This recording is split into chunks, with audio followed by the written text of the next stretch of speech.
how are you doing? Welcome along to another Jenny Kirk video here on my channel. Thank you very much for watching, and today we're going to be doing a box opening and review. And this is one of the items that I got in a job lot from a model shop down south.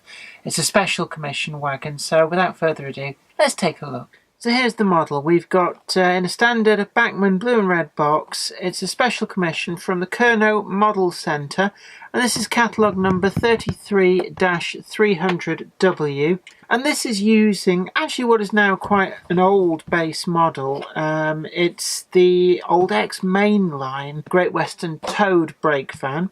But let's get this open. We did a box opening and review of the same base model, but in the regular catalogue run from Bachmann of the Engineer's Yellow. So this is on the same base model that the Engineer's Yellow wagon that was a general release Bachmann model that we reviewed a little while ago. So I don't want to dwell too much on the actual nitty-gritty of the details of the wagon. Although the base model itself is actually becoming a bit old now. It's a former mainline model, but it still, in my opinion, does hold its own. But without further ado, let's get ourselves into this box. And we've opened so many of these over the years. Gosh, you and me together here, that I'm not really going to talk about the box. Suffice to say that it's pretty standard fare. Now, unlike the Engineer's Yellow model, I think that the olive green suits this wagon a lot better. And really what we have here is a wagon in the twilight of its British Rail career. Certainly after brake vans had kind of become quite a passé thing for goods trains, because with the advent of the continuous brake, they were no longer necessary. A lot of them found themselves cascaded into the engineers' fleet, where they were used primarily for things like crew carriers, so you could get all your people going to a work site, piling inside, and it gave them somewhere nice warm base with the stove that they could travel to and from the sites. But also a lot of engineers' wagons were cascades from the revenue-earning fleet, so unbraked wagons did persist until a lot later than in any of the other trains that British Rail were running. So actually, ironically, even though they were no longer needed for regular freight trains, they did still serve a purpose as a brake van on some of the engineers' trains. But certainly the yellow model was very, very garish in my opinion, and this olive green is a much nicer colour, and in model form actually looks more realistic, to say the least. Now, the moulding itself is starting to get a little bit tired, and I can see on this model there seems to be ever so slight fuzziness there in the planking detail to my eye, and given the age of this tooling, it's probably not to be unexpected of that, but certainly with the price of nearly £17, it is a lot to pay for a model which you could have bought pretty much unaltered way back in the 1980s. It's nice to see that the Kernow Model Centre have chosen to commission a livery of a wagon which isn't in the main range, and really is a bit of an oversight in my opinion. So nice to see, but we don't have any glazing in the windows, either front and back, which is normal for this wagon, but there are better versions that have appeared on the market, namely Hornby has brought its to the market, and certainly from what I've seen it's a superb model, and we're shortly to be expecting the Oxford Rail version as well. Slightly different diagrams, yes I know, but certainly this wagon, I still like it, but it's certainly getting long in the tooth. There's not much in the way of separately applied fittings. We've got some nice running boards on here. They are actually really nicely done and were very good in their day. But the brake shoes go actually nowhere near the treads of the wheels.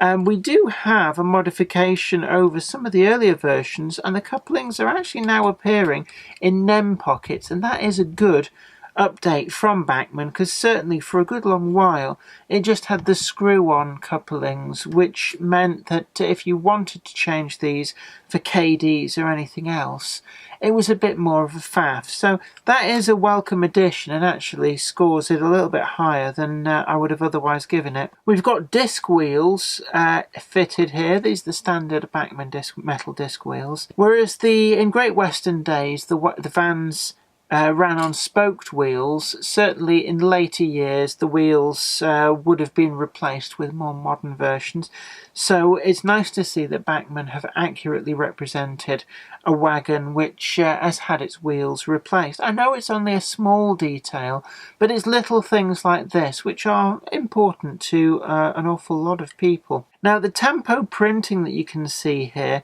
it's very, very crisply and finely done, and really it goes without saying that the Bachmann, the Hornby and the Oxford Rail and the Daypole wagons are all getting this absolutely perfect in 9 out of 10 cases. So it really goes without saying that this Bachmann model does also meet the very, very high standards, and I know that on the close-ups we're going to be able to read all of that.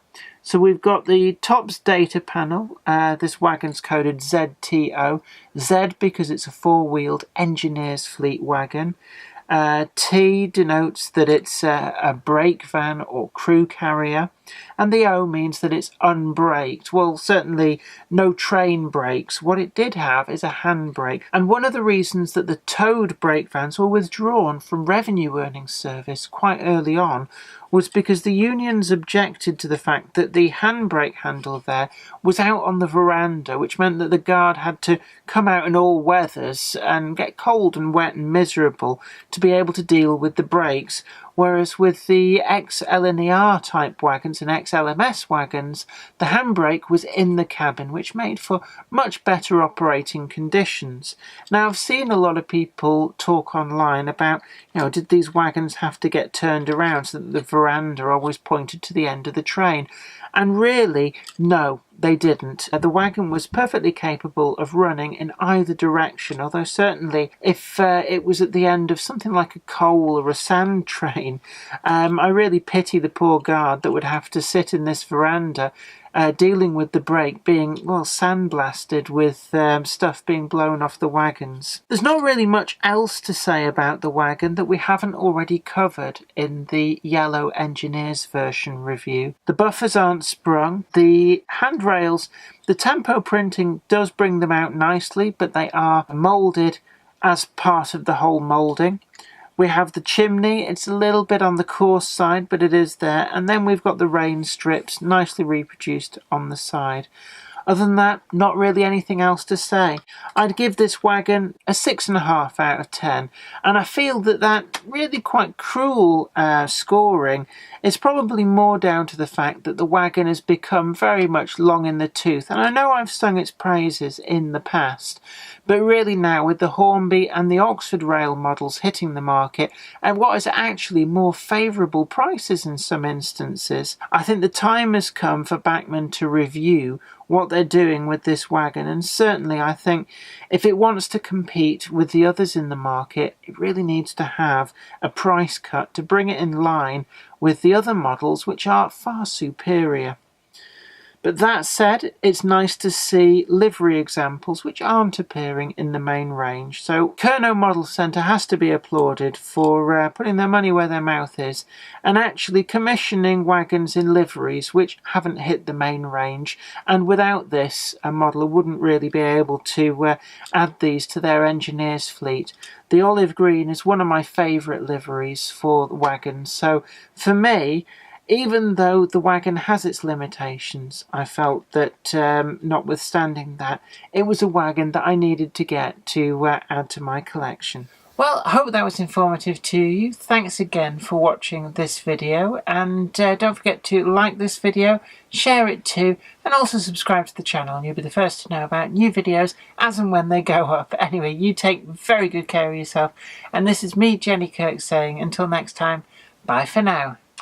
Today's video has been brought to you by my books, Bringing Home the Stars, Twinkle Little Star, and also you can get the complete comic collections of All Over the House, Books 1, Books 2, and also the wacky zany Life of Knobty Mouse. Thanks and catch you later.